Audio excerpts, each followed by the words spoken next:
ಮನಸ್ಸಲ್ಲಿ ಏನಿತ್ತು ಅಂತ ನಿಂಗೆಲ್ಲ ಅರ್ಥ ಆಗ್ತಲ್ಲ. ಯಾವ ಜನ್ಮದಲ್ಲಿ ನೀನು ನನ್ನ ಹೆಂಡತಿ ಆಗಿದ್ಯೋ ಮಾರ್ಯ. ನೀನೆಷ್ಟು ಕೊಳ್ಕೊಳಕಾಗಿ ಮಾತಾಡ್ತೀಯ ಅಂದರೆ 1 ಡಜನ್ ಹಂದಿ ಸಾಕ್ಬೋದು ನೋಡು. ನಿನ್ನ ಮಡ್ಲಲ್ಲಿ ಆರಾಮಾಗಿರ್ತವೆ, ಒಂಥರ ಚರಂಡಿ ಫೀಲ್ ಅವುಗಳಿಗೆ. ಬಯ್ಯಿ ಯಾವುದೋ ಜನದಲ್ಲಿ ನೀನು ನನ್ನ ಹೆಂಡತಿ ಆಗಿದ್ದೆ, ಅದಕ್ಕೆ ಈ ಜನದಲ್ಲಿ ಹಿಂಗೆ ಕೋಪ ತಿರ್ಸ್ಕೊತಾ ಇದ್ದೆ. ಇಲ್ಕಣ, ಈ ಜನ್ಮ, ಬರ ಜನ್ಮ, ಮುಂದಿನ ಜನ್ಮ, ಎಲ್ಲ ಜನ್ಮಕ್ಕೂ ಶ್ರದ್ಧಾ ಮೇಡಮೇ ನನ್ನ ಹೆಂಡತಿ ಅಂತ ಬರ್ತಾ ಇದ್ದ. ಪಚ್ಚಿ ಮತ್ತು ಶ್ರದ್ಧಾ ಸೇರಬೇಕು ಅಂತ ಬರೆದಾಗಿದೆ ಆ ಬ್ರಹ್ಮನು. ಇವನು ಯಾವನ್ ಗುರು, ಬರೀ ಇದೇ ಸೀನ್ ರಿಪೀಟ್ ಮಾಡ್ತಾನಲ್ಲ. ಹಂಗಾಯಕು ಅಂತಂದರೆ ನೀನು ನನಗೊಂದು ಹೆಲ್ಪ್ ಮಾಡಕ್ಕ. ಎಂಥ ಹೆಲ್ಪ್ ಅಂತ ನೀನು ಕೇಳ್ತಾ ನಂಗೆ ಗೊತ್ತಿತ್ತು, ಅದಕ್ಕೆ ನಾನು ಹೇಳ್ತೆ ಕೇಳು.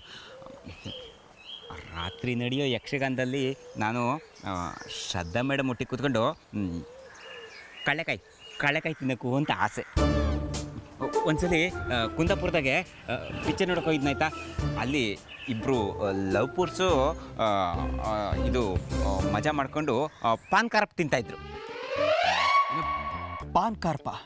ಅದೇ ಮರೆಯ ಬೆಳ್ಳಿಗೆ ಬೆಣ್ಣೆ ಮುದ್ದೆ ಥರ ಇರ್ತು, ತಿಂದರೆ ಕರ್ಮ್ ಅಂತಲ್ಲ. ಲೇ ಪಾಪ್ಕಾರ್ನ್ ಅದು. ನಾನು ಅದನ್ನೇ ಹೇಳಿದ್ದ. ಕರ್ಮ ಕಾಂಡಕ್ಕೆ ಕೊನೆನೇ ಇಲ್ವಾ? ಅಯ್ಯೋ, ಅದು ನೋಡಿದ್ಮೇಲೆ ನನಗೂ ಅದೇ ನಮ್ಮನೆ ಆಸೆ ಮರೆಯ. ಈಗ ಮೇಡಮ್ ಬೇರೆ ಸಿಕ್ಕಿದ್ರಾ, ಹಾಗಾಗಿ ಹೆಂಗಾರು ಮಾಡೋರನ್ನ ಕರ್ಕೊಂಬ ಮರೆಯ. ಕಡಲೆಕಾಯಿ ನಾನು ತಗೊಬತ್ತೆ, ಬೇಕಿದ್ರೆ ನಿನಗೂ ಒಂದು ಸೇರು ನಾನು ತಗೊಂಬತ್ತೆ. ನಿಂದೆ ಜಮಖಾನೆಲ್ಲ ಖಾಲಿ ಇದ್ರೆ ನೀನು ಕುತ್ಕೊಂಡು ಸಮ ತಿನ್ನು. ತಗೊಂಡು ನನ್ನ ಮಗನೇ, ಹೆಂಡತಿ ಜೊತೆ ಕೂತು ಕಡಲೆಕಾಯಿ ತಿನ್ನು ಅಂತ ಗಂಡಂಗೆ ಕೇಳ್ತಾನೆ. ಹೆಂಗೆ ಉರಿಬೇಡ ನನಗೆ. ಕಡಲೆಕಾಯಿ ಎಲ್ಲ ಕಲ್ಲು ತಿನ್ನಿಸ್ತೀನಿ ಬಾ ನಿನಗೆ. ಈಗ ಒಂದು ಕೆಲಸ ಮಾಡಿ ಮರೆಯ, ನನ್ನ ಆಸೆ ಪೂರೈಸ್ದಂಗೆ ಆಗ್ತಾ. ನಾನು ಮಾಡಿದ ಪುಣ್ಯ ಎಲ್ಲ ನಿನಗೇ ಬರಲಿ ಮರೆಯ. ಪುಣ್ಯ ಮಾಡಿದ್ರೆ ತಾನೆ ಪಾಪಿ ನನ್ನ ಮಗ ನೀನು. ಒಂದಲ್ಲ ಒಂದಿನ ಶ್ರದ್ಧಾ ಹತ್ರ ರಾಖಿ ಕಟ್ಟಿಸ್ಬಿಡ್ತೀನಿ, ನೋಡ್ತಾ ಇರೋ.